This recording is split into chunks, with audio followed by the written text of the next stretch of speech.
Um, so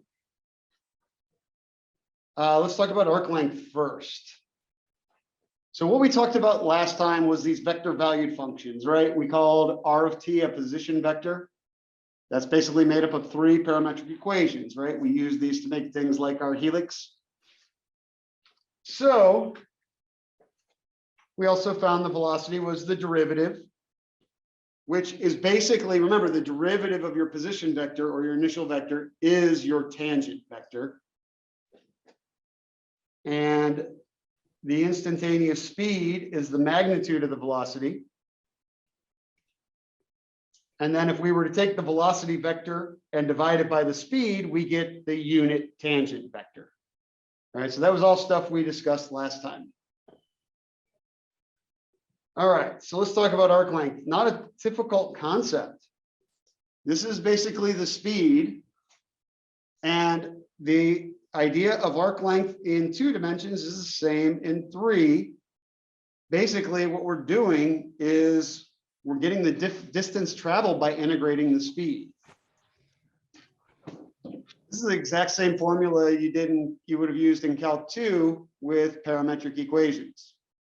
So to find the arc length, all you do is set up the magnitude of the speed, the magnitude of your velocity or your derivative, which is this part right here. And then you integrate from A to B. Now, obviously, depending on how messy our magnitude comes out, that interval might be very nice or very difficult. But let's say we're asked to find the total distance on a take-home problem. Set it up by hand and let Symbolab or Wolfram Alpha do the calculation for you and include your screenshot. Okay. I'm not going to give you a nasty one to do by hand on the in-class part of the exam. So this is perfect spot to utilize technology in doing the integrals. And that's basically arc length. Any questions about that? We're going to try one today too, so you'll get to practice it. Again, if you can set it up, after that, it's just single variable calculus. You're just doing an integral. Now, what ends up happening is, as you can imagine, because of the radical, a lot of them are going to be not very easily solvable without like a trig sub or something like that, which is why, like, if it gets nasty, we're just going to go right to technology. All right, so arc length's not a new concept. It's something we've talked about before.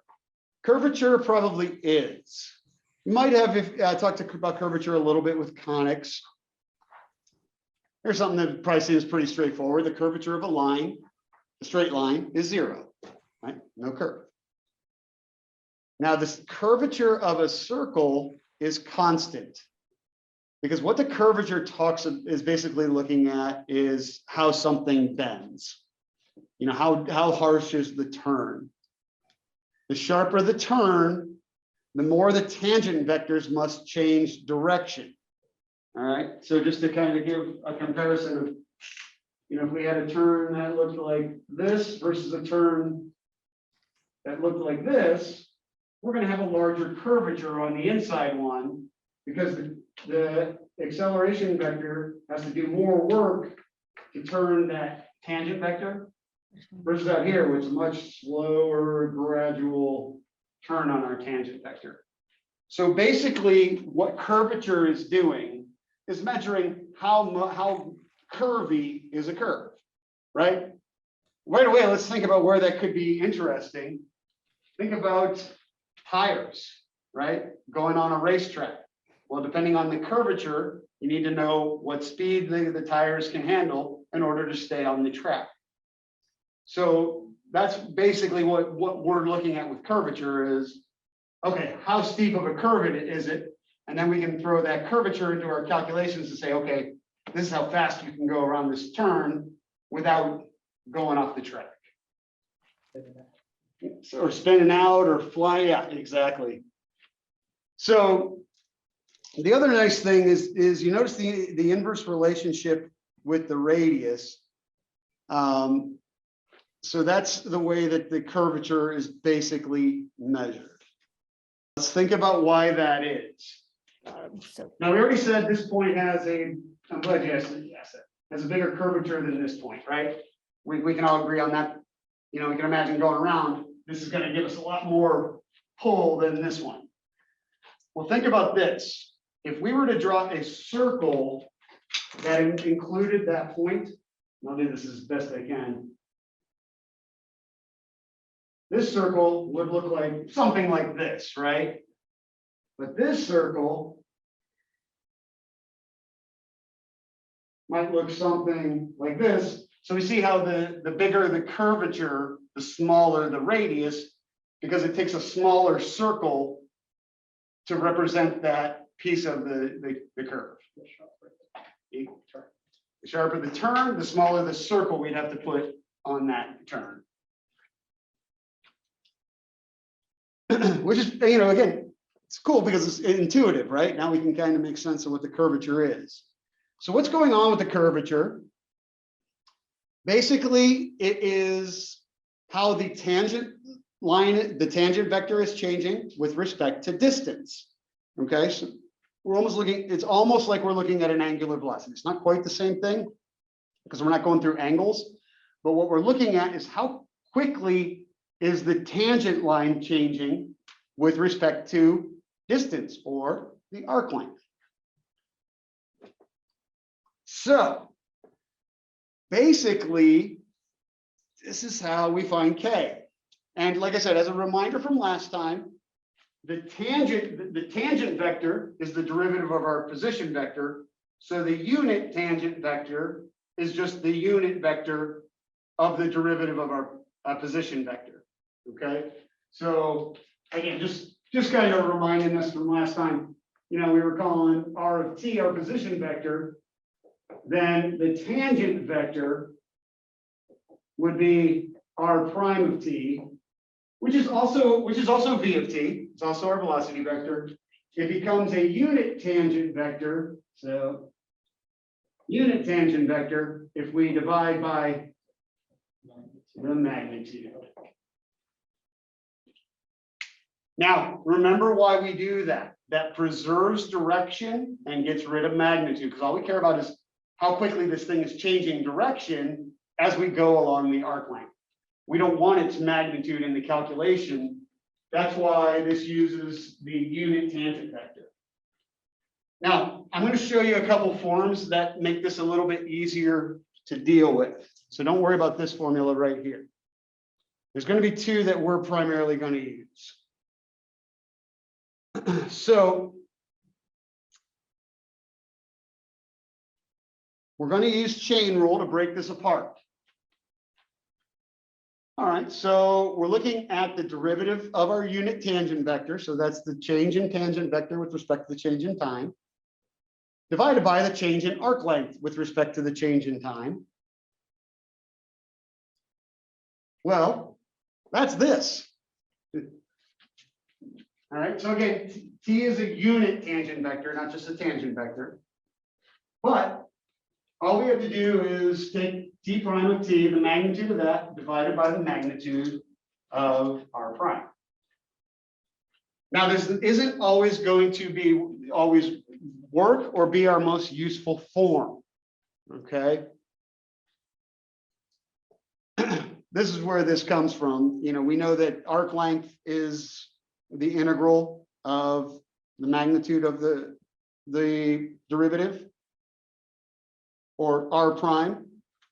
So basically what we're looking at is the second fundamental theorem of calculus, which is the derivative of the integral gets us right back to the derivative. Now, so this is just what I'm showing you here is just how all this stuff is related. So you don't think it just pulled it out of thin air. All right. Now we do have an alternative formula. This is going to be one of the ones we're going to look at today. In fact, one of the problems you guys are going to work from the worksheet, you're going to do both forms and make sure you get the same answer. Because sometimes the first one is better.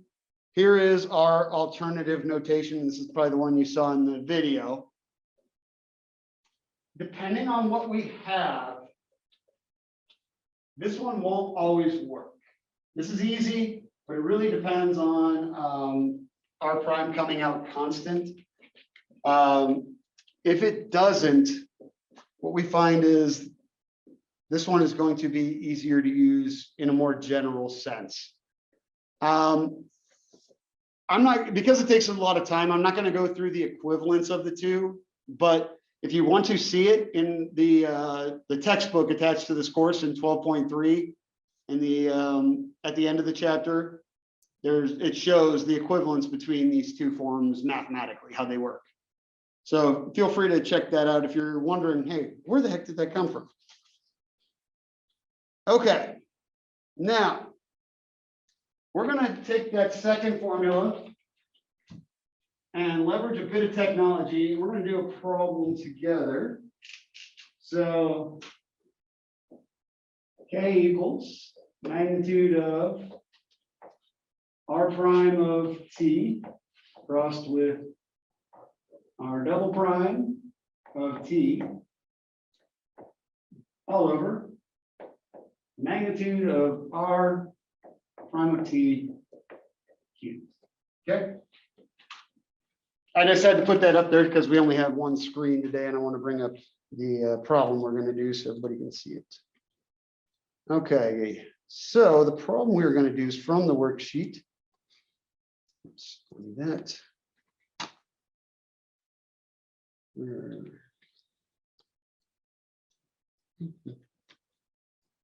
All right, we're going to do number 3. You guys are going to do 1 and 2.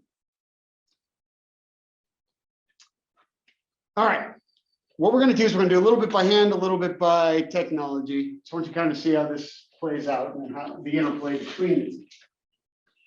All right, can you guys see that one okay? Actually, why don't I do this? Here is the worksheet, so that if you guys don't mind passing these around, that way you have it right in front of you. Okay, so begin with, there's really nothing crazy going on. So we have R of T, and it's got these 3 polynomials. What do we got? 3T. Guys, the first couple steps are as straightforward as taking the derivative, which is good because that gives me another thing that I wanted to remind you of. I know I've talked to the folks in here, but we'll make sure I say it to everybody. Next week, we are going into partial derivatives, and we're going to really be moving with derivatives. So if you need help with practice with your derivative rules, make sure that you start to work on those again. You might want to use your whatever derivative rule sheet that you used back in Calc 1. While you get those back in your head, bring it for class on Tuesday, because we need to start taking, we're going to start taking lots of derivatives starting next week. Okay. So the nice thing is these derivatives aren't bad at all. So what do we got? 9t squared minus 18t minus 6. 15 is going to go away. Then we got 18t minus, oh, that's a negative 17. I'm trying to read my own writing. Minus 21t squared. 15t squared minus 18t plus 3. And there's our R prime of t. And we also need our R double prime of t.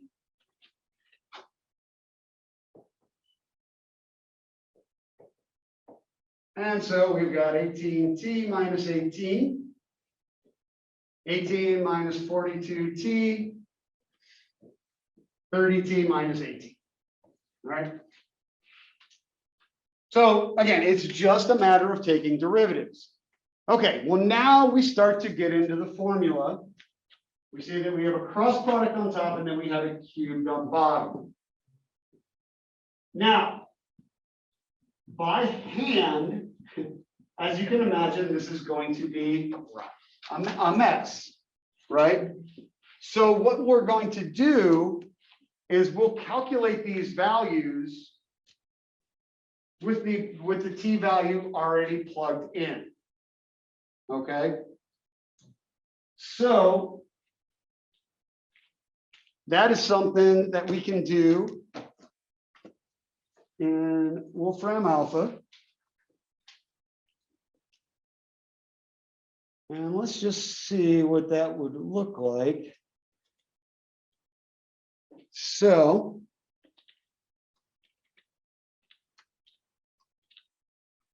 what you can do, and this is kind of a nice thing, I'm going to put them in, but again, I'm going to put them in with we're just going to do 0.2, not both of them. So 9 times 0.2 is 18 times 0.2 minus 6. Okay, there's our first component. 0.2 times 0.2 minus 21 times 0.2 squared. 1 times, And then comma 15. oops, squared, comma 15 times 0.2 squared, and then minus 18 times 0.2. 15 times 15 squared minus 18. Thank you for your help. I appreciate it. And then plus 3. Plus 3. All right, so there's our first vector. And the double one is 18 times 0.2 minus 18, comma 18 minus 42 times 0.2. And then the third is 30 times 0.2 minus 18. Okay. So hopefully you guys were watching me. Did that look like it went in okay? Yes. All right, let's see what we get. So,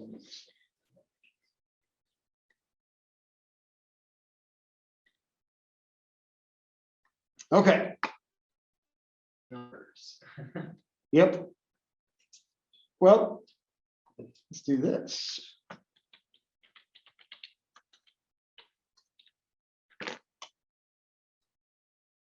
So let's go ahead and take the magnitude of the Yep. Oh, I didn't like that. Shouldn't be 0. Okay. what I do sometimes is I'll just pull up another tab. Yeah, let's try that.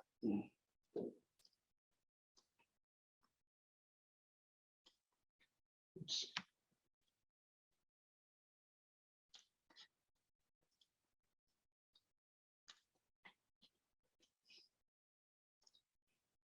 All right, so we'll use a second one.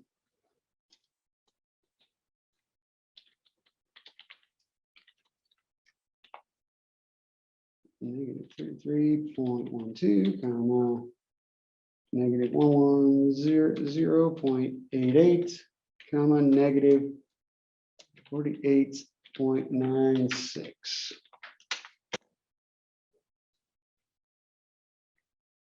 All right, so we get for our formula that the numerator is 125.652.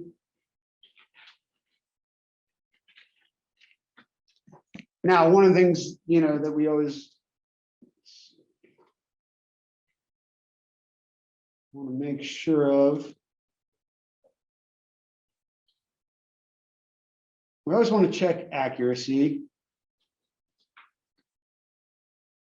So actually, we could, okay, looks like we're good. Make sure that we're not rounding off and losing any of our accuracy. All right, so that gives us our cross product.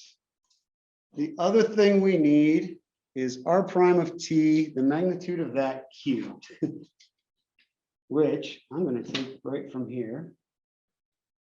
Whoa, all right.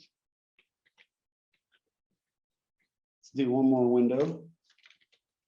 Sometimes I just get like 40 tabs. Absolutely. Right now.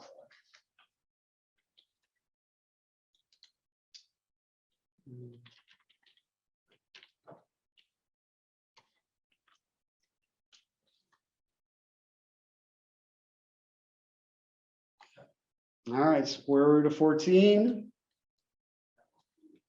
So we got 125.652 divided by square root of 14 cubed.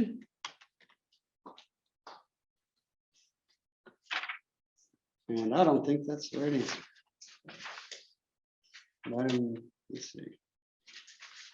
So did you get, like, I got the same thing, 2.39, at least on my calculator. Yeah, So I know that it's at least calculated.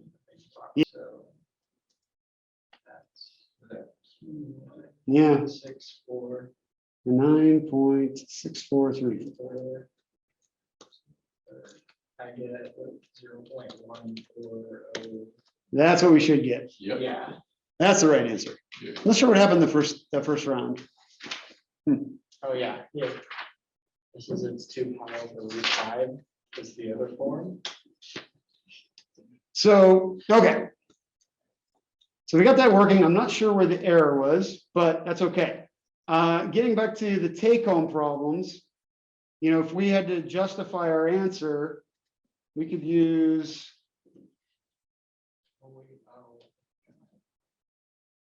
something like the snipping tool. And what I would do is, again, get what you input and what the output was. Submission, I would take this image, and because I did 3 different ones, I would take that image, this image, and this image, and I would just post that as my work underneath the derivatives. Okay. Does that make sense? You put them in like a Word doc as an image, and then eventually save it as a PDF when you're all done and ready to submit. Now, as far as that work, the work that I did on the board, a couple options there. You know, you could use an equation editor in Microsoft to type it in, or if you handwritten it on like a whiteboard or a piece of paper, you can take a photo of that and put that in there into the Word document as well. Okay. So that was part of the reason I wanted to do this one with you guys. Sorry about the mistake, but I just want to give a chance to see how you can use technology and still justify your answers. And it is literally just using screenshots of what you put in and what you got out. Wolfram Alpha, Symbolab, any other program that you end up using. If you do stuff in your graphing calculator, take a picture of your input and output on your graphing calculator. Okay, it's not enough to say graphing calculator. I need to see the work or the justification. Let's call it that. Okay. All right.